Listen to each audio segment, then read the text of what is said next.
Dia tidur ke dalam lubang tanah. Menggali tanah untuk mengubur dirinya sendiri. Sampai tanah menutupi mulut dan hidungnya. Saat kehilangan napas, dia ingat saat ayahnya membelikan baju baru dan kue besar untuknya secara tidak biasanya. Bersandar di pundak ayahnya, dia merasa sangat hangat. Keesokan harinya, ayahnya berkata mau membawanya berlibur. Tidak disangka tujuannya adalah sebuah panti asuhan Katolik. Bibi membawanya ke kelas. Dia tiba-tiba teringat sesuatu dan pergi keluar. Tetapi ayahnya sudah pergi, dan hanya meninggalkan sebuah kue. Dia menebak bahwa ayahnya telah membuangnya. Apakah karena dia telah tidak sengaja melukai adik lelakinya dengan peniti? Ibu tiri dan ayahnya menyalahkannya. Tetapi dia benar-benar tidak sengaja. Dia tidak bisa menerima hal ini. Bersembunyi di rerumputan panti asuhan. Setelah anak-anak selesai makan kue, menusuknya dengan menggunakan tongkat, Bibi mengusir anak-anak itu. Memanggilnya untuk keluar makan. Dia tetap tidak bergerak, sampai kelaparan di tengah malam. Masuk ke dalam, tapi kemudian menyadari potongan kue terakhir sudah tidak ada. Akhirnya tidak bisa menahan tangis. Waktu sarapan, dia melempar mangkoknya ke lantai. Bibi menyuruhnya untuk membersihkannya. Seorang anak yang berumur sedikit lebih besar datang menghiburnya dan membantunya bersih-bersih. Dia menemui kepala panti asuhan. Berkata bahwa dia bukan yatim piatu. Dia ingin menelepon ayahnya. Dia mau pulang. Tetapi kepala panti asuhan malah berkata tidak memiliki nomor telepon ayahnya. Lagi pula di sini memang tidak ada yatim piatu. Semuanya dikirim oleh orang tuanya. Dia tidak tahu harus bagaimana. Akhirnya mengumpulkan keberanian memanjat tembok untuk kabur. Si kakak perempuan juga ikut memanjat. Mau menariknya ke bawah. Melihatnya begitu keras kepala, Bibi langsung membukakan pintu. Dia melirik dengan curiga, lalu berbalik pergi keluar. Dia begitu ingin kabur dari tempat ini. Tapi di alam liar, di antah berantah, dia bisa pergi kemana? Tidak lama kemudian dia kembali ke dapur. Mengambil sendok dan mengerok kerak nasi. Lalu memakannya di pojokan. Malam harinya dia tidak sengaja melihat kakak perempuan mencuci darah di celananya. Kaget sampai lari. Kakak perempuan langsung mencarinya, meminta dia agar jangan sampai membocorkan hal ini. Keesokan harinya adalah hari Minggu. Semuanya berpakaian rapi dan pergi ke gereja. Menyanyikan pujian untuk Tuhan. Dia belum pernah melihat pemandangan seperti ini. Hanya mendengarkan dengan bengong. Begitu kembali, Bibi memotong rambutnya. Berkata, hanya yang kelihatan bersih dan imut. Baru memiliki kesempatan untuk dipilih. Lalu dia berdiri di depan tembok dengan sebuah papan tergantung di lehernya. Seperti seorang penjahat kecil. Kemudian difoto. Kakak perempuan memberitahunya. Darah di celananya adalah haid pertamanya. Tapi harus dirahasiakan. Karena hanya yang umurnya kecil yang bisa dipilih untuk memulai kehidupan baru. Di hari ini, Bibi membawa mereka cek kesehatan. Dia memberitahu suster. Waktu menyuntik harus memberitahunya, tetapi suster menyuntiknya saat dia tidak memperhatikan. Sebenarnya agar dia tidak merasa takut, tetapi dia malah berkata dengan sedih, mengapa tidak memberitahunya? Sama dengan tidak menepati janji. Dokter psikolog bertanya padanya, apakah dia tahu mengapa dia menjadi yatim piatu? Dia berkata soal peniti itu. Dokter malah berkata, dia datang ke panti asuhan hanya karena ayahnya ingin dia memiliki hidup yang lebih baik. Tetapi membuangnya apakah berarti lebih baik? Mungkin dunia orang dewasa penuh dengan kebohongan.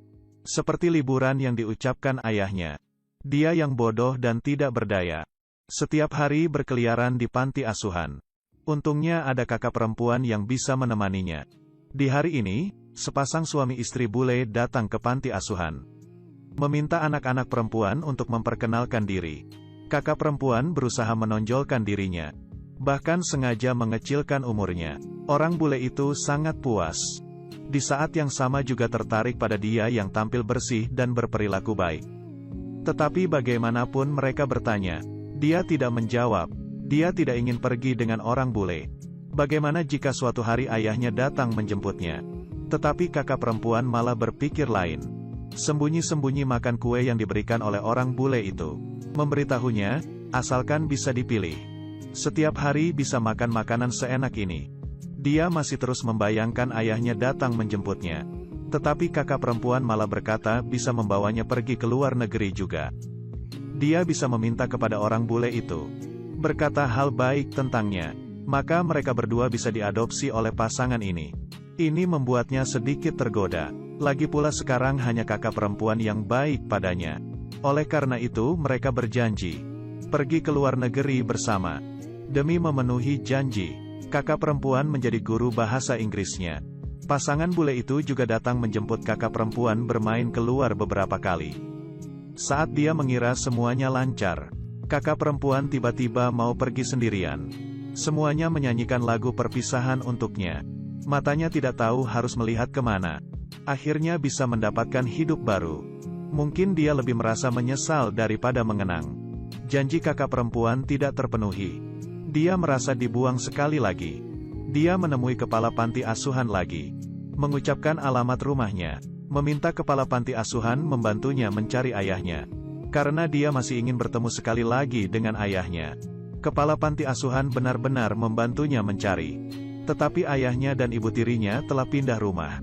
Harapan terakhirnya hilang. Ayahnya benar-benar tidak akan kembali. Dia sudah kehilangan kontak dengan mereka selamanya. Dia merobek boneka yang diberikan oleh orang baik hati untuk melampiaskan amarahnya. Bahkan juga merebut boneka milik temannya untuk dirobek. Bibi menamparnya, menariknya keluar, memberitahunya jika ada kekesalan, bisa memukul spray dengan tongkat. Dia memukul sekuat tenaga, tetapi tidak dapat mengurangi kesedihan hatinya. Tiba hari pergi ke gereja lagi. Dia berpura-pura sakit agar bisa tinggal sendirian. Pergi ke halaman belakang sendirian. Menggali sebuah lubang dengan tangannya. Lalu berbaring masuk, mengubur dirinya dengan tanah, sampai ke wajahnya. Tanah memenuhi hidung, mulut, dan telinganya. Membuatnya tak bisa bernapas. Mau tidak mau membuka lagi tanahnya. Dia menyadari bunuh diri. Mungkin sedikit lebih sulit daripada memaksa hidup. Tidak lama kemudian, kepala panti asuhan memperkenalkan kepadanya keluarga adopsi. Dia setuju. Saat mau pergi, semua orang berfoto bersama.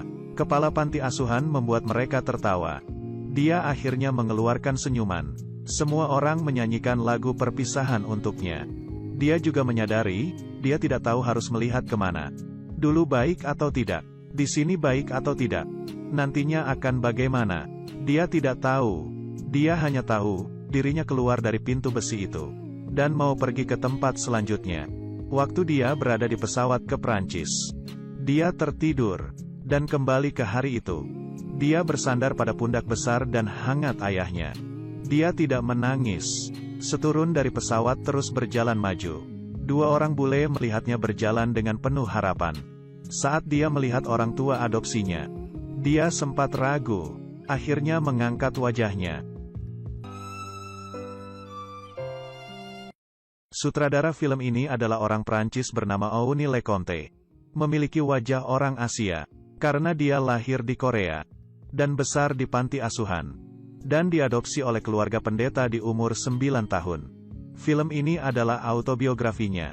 Semua hal menyedihkan yang terjadi di masa kecil sangat kejam. Karena kita pada saat itu begitu tak berdaya.